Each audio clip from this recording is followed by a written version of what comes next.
Well, good evening, everyone, and let me welcome you again to this carol service. It's lovely to have you here. My name is Josh Skidmore, and I'm on the staff team here at St Ebbs. About this time last year, I went to the cinema, and it wasn't to see a particularly Christmassy film, but we got there in time for the adverts, and they were all Christmassy themed, given the time of year, including it's not so much an advert, but the sort of notice they do to tell you to turn your phone off or turn it on silent, and that was Christmassy themed. So the scene was a family sitting around at Christmas time, fire roaring, and Christmas tree there, and it's all merriment and mirth. And they decide they're going to watch a Christmas movie, except one of them keeps sort of getting his phone out, and it's kind of pinging at him, and it's news notifications and the stock market this and the economy that, and he keeps looking at it, and his family sort of glare at him each time that happens, and then the sort of voiceover. Let me remind myself what I said. The voiceover, you come here to leave reality outside. Please turn your phone off. But it was that phrase, you come here to leave reality outside, that kind of stuck with me, because in a way, it's the point of Christmas, isn't it? We just have a little window, a little week or so, whatever it is, where we shut out all of the economy this and the stock market. We leave reality outside. We put the big bad world on hold, just briefly.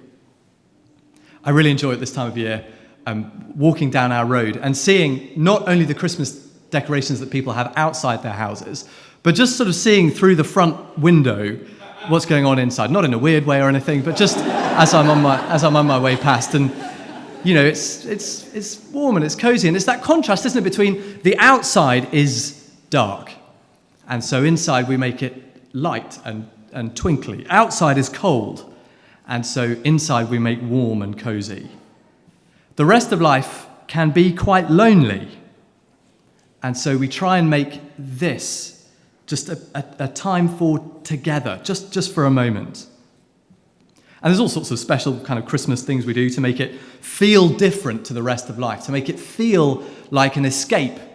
So we put a tree up, we eat different food, we drink different wine, we play different music, and we get very annoyed at people who play Christmas music not at Christmas, in case it spoils that differentness. We go to church. Some of us, maybe we get out different Christmas clothing, or crockery, or candles, or goodness knows what else. We come to Christmas to leave reality outside, even just for a moment. And then people like me talk about the true meaning of Christmas, but still that often feels like quite a long way from reality, doesn't it? It's the birthday of the baby Jesus, and he's all cute and comfortable in his lovely, comfortable manger. No crying he makes. Angels attend, and they're very sweet with their sort of tinsel halos and all that kind of thing. It's just nice. And it feels like something different to reality. And perhaps that's part of why we like it. It's part of a few days of niceness before we go back into normal life. But of course, if you were following with the Bible reading that we've just had, or if you've thought carefully about any of those bits of the Bible before, you'll have noticed that there's not very much escaping. It's not very escapist at all. You follow along if you'd like to, that reading from Luke chapter 2. It's not very escapist at all. The real Christmas, the original Christmas, contains quite a lot of reality and the big bad world at its biggest and baddest. And there are lots of details in this story that make that point. One of our previous readings, the first verse of Luke chapter 2, the first person who's mentioned is the Roman emperor, Caesar Augustus, the most powerful person the world had ever seen, ordering people about here and there. Verse 9, the angels who appear are not sweet children wrapped in tinsel, but they provoke terror in verse 9 and verse 13. They're described as a company of the heavenly host. Both company and host there are military terms. So this is an army that has appeared in the sky the first Christmas night. So don't think sort of cute kids in tinsel. Think the sort of sci-fi film and an enormous fleet of aliens arrive in the sky. You don't know whether they're going to attack you or not. I imagine that's a bit more what it would have felt like that first Christmas. It's an army that's appeared. And they announce good news, which sounds harmless enough, but actually, again, it's an almost military word. It means breaking news, momentous news. And it's what you would announce in the ancient world to a city or a nation that you've just conquered. Regime change. I guess it's the kind of thing that has been announced in Syria recently. Things are changing around here. And then at the heart of the angel's announcement is the coming of a king. Verse 11, today in the town of David a Saviour has been born to you. He is the Messiah, which means king, the Lord. And whatever else a king is, he is a figure of geopolitical significance. He's a massive deal. He's not very escapist. And so when you put some of those details together, a king with an army announcing regime change, what you end up with is not leaving reality at the door, but what you end up with is the message that God has stepped into our reality. He stepped into your reality, not to offer a way out for a week each year, but to transform it forever. What the angels announced was that God has come into our world to restore peace. I don't know what that word peace brings to mind for you. Perhaps it connects most easily with sort of stuff on a global scale. It may be that your home country is currently caught in war. Maybe you think most instinctively of, perhaps particularly at Christmas, you think about peace in terms of relationships, families, friendship groups, neighbours, where there's just conflict and tension and difficulty. Peace there would be lovely. Or maybe you think most instinctively of your own heart, full of struggle and difficulty. Peace. In fact, Christmas is about all of those. Because the Bible tells a story to explain why our world is the way that it is. It says that the whole world was made by a loving God, but that human beings have declared war on him. Consciously or unconsciously, we try and push him out of our world, out of our lives. And because he's the only thing that really holds us together, that leads to sort of declaring war on each other and conflict amongst ourselves. And maybe you think, okay, well, that is slightly extreme language. Surely it's not that I'm making war on God, I'm just not sure that he's there. Or, well, I think he probably is there, but I've just got so many questions and my life is so busy, I just don't really have an enormous amount of time to devote to God just now. Is that really the same as making war on him? Well, in one way, obviously not. Obviously, it's different. There's a whole range of ways that people respond to God, from the quite hostile to the sort of indifferent. But in another way, actually, they are the same thing, and all of our problems are connected to it. Because if God exists, then he is the central and most important reality that there is. And if in my life I am treating him as anything less than the central and most important reality, then I'm saying that something else is, which is to replace him, to seek to overthrow him, to make war against him. And that first Christmas, he came into the world to bring that war to an end. Hence, the army of angels. Hence, the announcement of regime change. He's moving in to sort things out. But here's the wonder, here's the good news. The talk title says here, I'm talking about the good news of Christmas. Here is the good news. The announcement that the angels make, they say, is one in verse 10 that will cause great joy. The army of angels who filled the sky that night, they came not to wage war, but to proclaim peace.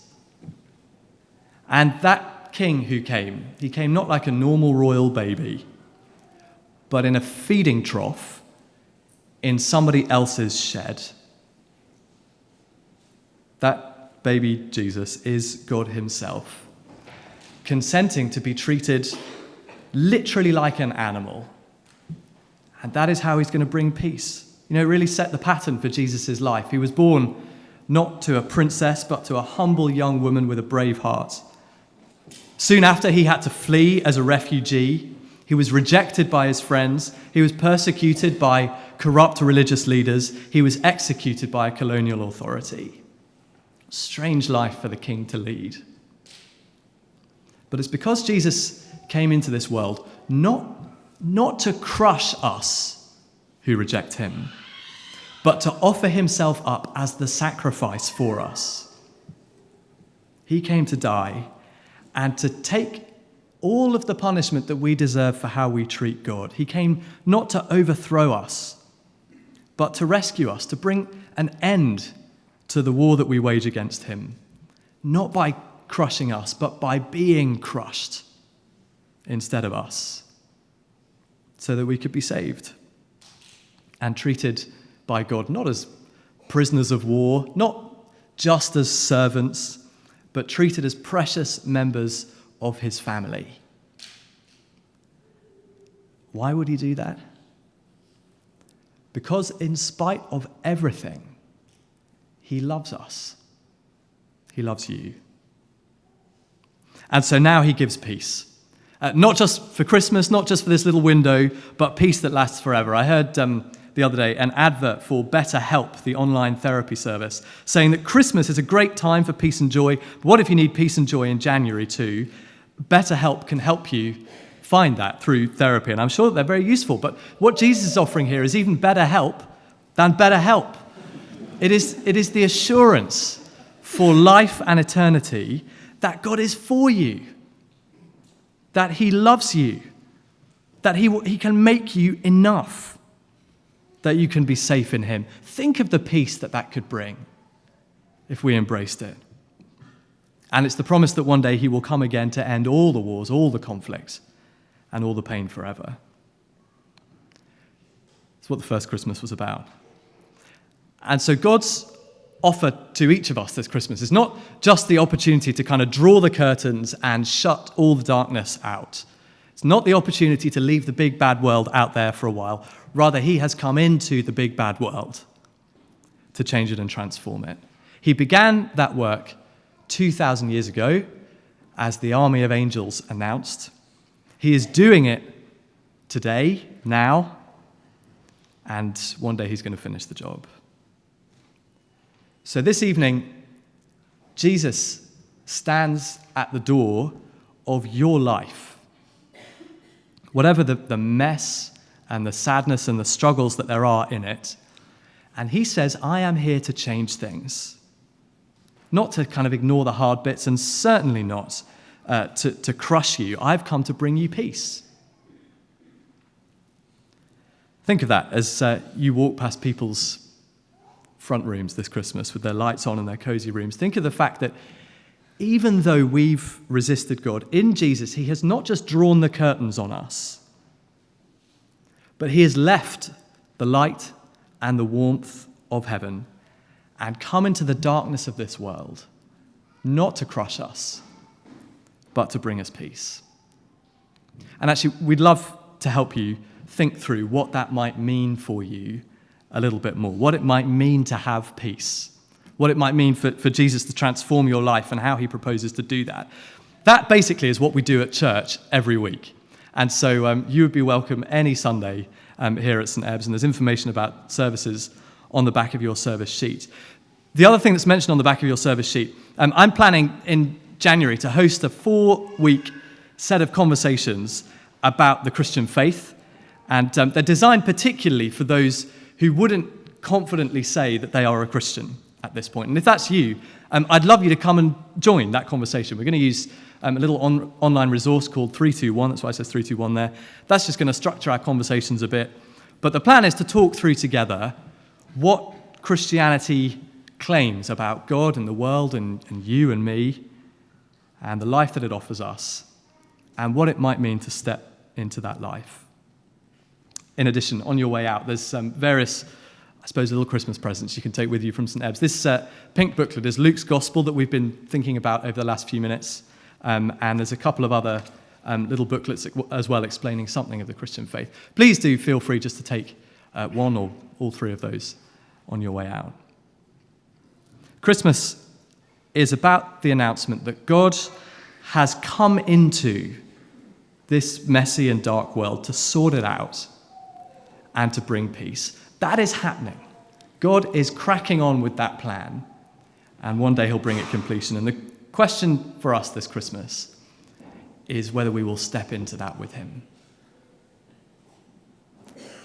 I'll leave that question with you as we sing our final carol, as we hail the heaven-born Prince of Peace. Let's stand.